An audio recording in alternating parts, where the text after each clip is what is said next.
निश्चित रूप से महंगाई की मार कहीं भी नहीं है पूरे उत्तर प्रदेश में या भारत में, कह लीजिए आप। जैसा इस चाट की ठेले पे खड़ी हुई है, तो निश्चित रूप से चाट का कोई रेट नहीं बढ़ा।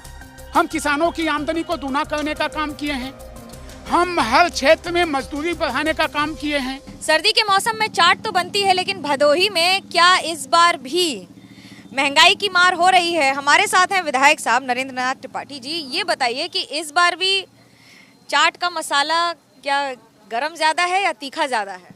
देखिए, चाट का मसाला बहुत गरम है और महंगाई की मार बिल्कुल नहीं है। आप जैसा इस चाट की ठेले पे खड़ी हुई हैं, तो निश्चित रूप से चाट का कोई रेट नहीं बढ़ा। लेकिन जो थोड़ा सा अगर कहीं महंगाई है, तो आज आप सोचिए, अभी दीपावली के दिन ही चाहे ले लीजिए कि हम कितने 100 करोड़ रुपए का व्यापार एक दिन में करने का काम किए, और निश्चित रूप से महंगाई की मार कहीं भी नहीं है पूरे उत्तर प्रदेश में या भारत में, कह लीजिए। पेट्रोल का दाम पता है आपको कितना है? जनता कितना दे रही है? देखिए, पेट्रोल का दाम मुझे जानकारी है, लेकिन पेट्रोल के दाम को जिस तरह से भारत के यशस्वी प्रधानमंत्री नरेंद्र मोदी जी और उत्तर प्रदेश के यशस्वी मुख्यमंत्री श्रद्धेय परम आदरणीय योगी आदित्यनाथ महाराज जी ने कम करने का काम किया, मैं कहना चाहता हूं आपसे कि क्यों नहीं कांग्रेस के लोगों ने कम किया, क्यों नहीं अन्य दलों के लोगों ने जहां पे उनके सरकारें हैं क्यों नहीं कम करने का काम किया। निश्चित रूप से महंगाई की कोई मार है ही नहीं है, महंगाई का मुद्दा है ही नहीं है।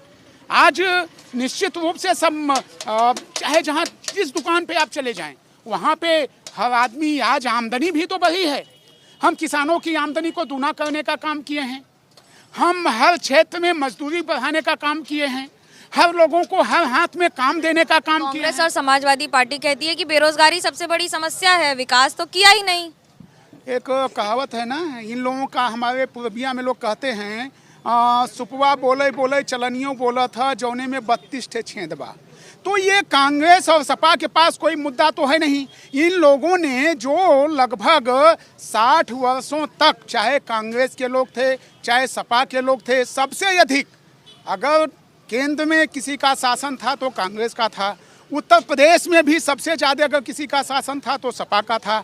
क्यों नहीं विकास की गंगा बहाने का काम लोगों ने किया? विकास तो किसी ने किया नहीं। भदोही में ही एक ही इमारत का उद्घाटन अखिलेश यादव भी करते हैं, 3-4 साल बाद योगी जी भी कर देते हैं। क्या कारण है कि इमारत की कमी हो गई है कि काम की कमी हो गई है? इस बात को मैं दावे के साथ कह रहा हूँ, जिस दिन कोई ये साबित कर दे कि Akhilesh Yadav carpet expo mart का उद्घाटन किए हैं, उस दिन रविंद्र त्रिपाठी अपने पद से इस्तीफा दे देगा। ये केवल अफवाहें फैलाने की बात करते हैं लोग। कारपेट एक्सपो मार्ट को 200 करोड़ रुपया वहाँ तो बंदर बांट हो गया था। जब भारतीय जनता पार्टी की सरकार बनी तो हमने पैसा दिलवाया, हमने वहाँ पे कारपेट एक्सपो मार्ट को बना करके हैंडओवर करने का काम किया। और उत्तर प्रदेश यशस्वी मुख्यमंत्री जी ने, अगर आप कारपेट की बात कर रहे हैं, तो तमाम सब्सिडी के माध्यम से और भदोही वासियों को, अब आपका प्रश्न आएगा कि कालीन उद्योग परेशान क्यों है? फिर आपसे इतनी शिकायतें क्यों हैं कि सरकार कुछ नहीं कर रही है? देखिए, मैं इस बात को दावे से कह रहा हूँ कि कोरोना जैसी महामारी में जब भदोही नहीं, उत्तर प्रदेश नहीं, भारत नहीं, पूरा विश्व जूझ रहा था, ऐसी स्थिति में पूरे विश्व में अगर सबसे पहले कालीन लघु उद्योग का काम कहीं शुरू हुआ, आप डाटा निकलवा करके देख लीजिए, तो भदोही की नगरी में हुआ, भदोही जनपद में हुआ। सबसे पहले कोरोना जैसी महामारी में भी हम लोगों ने काम शुरू करने का काम किया, और पिछले वर्ष की तुलना से कोरोना में हम झेल रहे थे।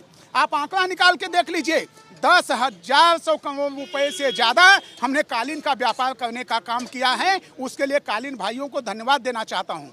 ये तो केवल बिलाप करने की बात है। वोटर के पास इस बार क्या कहकर जाएंगे? 3 वो मुद्दे, क्योंकि वोटर जनता के में जाकर कांग्रेस का आरोप है कि आपके पास कोई मुद्दा नहीं है तो आप हिंदू मुस्लिम करते रहते हैं। देखिए, उनका जो कहना है वो गलत है। हमने, अगर मैं भदोही की बात करूं, आज हम 4 लेन सड़क बनवा रहे हैं, आज हम 4 ओवरब्रिज बनवाने का काम कर रहे हैं। आज़ादी के बाद बरना नदी है, केवल मात्र 6 पुल बने थे। 4.5 वर्षों में मैंने मैंने वहाँ पे 8 पुल बनवाने का काम किया।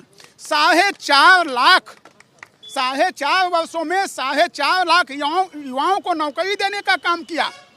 और यही नहीं, भदोही जनपद से तमाम ऐसे हमारे भाई, हमारे बेटे, आज पूछिए अगर बनवासी भाई का भी बेटा है, पाल का बेटा है, विश्वकर्मा का बेटा है, शर्मा का बेटा है, यादव का बेटा है, मुस्लिम का बेटा है, ब्राह्मण का है, क्षत्रिय का है, तो कहीं भी पहले की सरकारों में बोली लगाई जाती थी कि कितना आप दोगे, तो उसकी नियुक्ति होती थी। लेकिन हमारी सरकार में कोई भी उत्तर प्रदेश में एक भाई हमारा कह दे कि कहीं 10 रुपये की कोई मांग किया, पारदर्शिता के साथ हमने 4.5 लाख नौकरी देने का काम किया। हमारा विकास का मुद्दा है।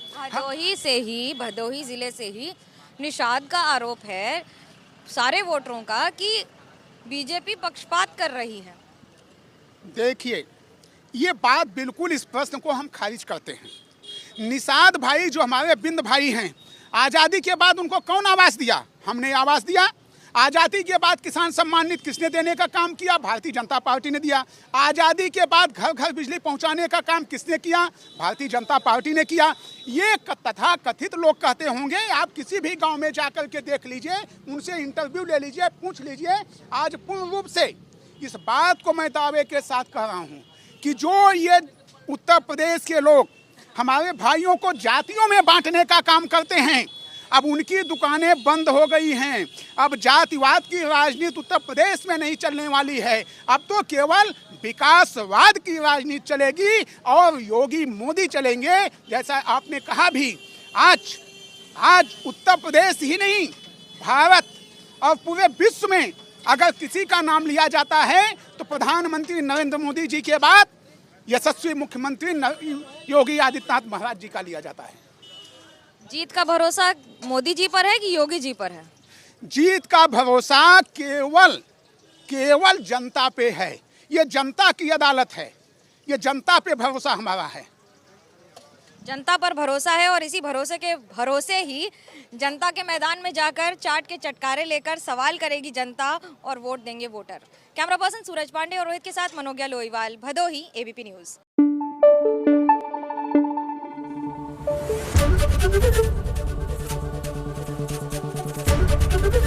एबीपी न्यूज आपको रखे आगे।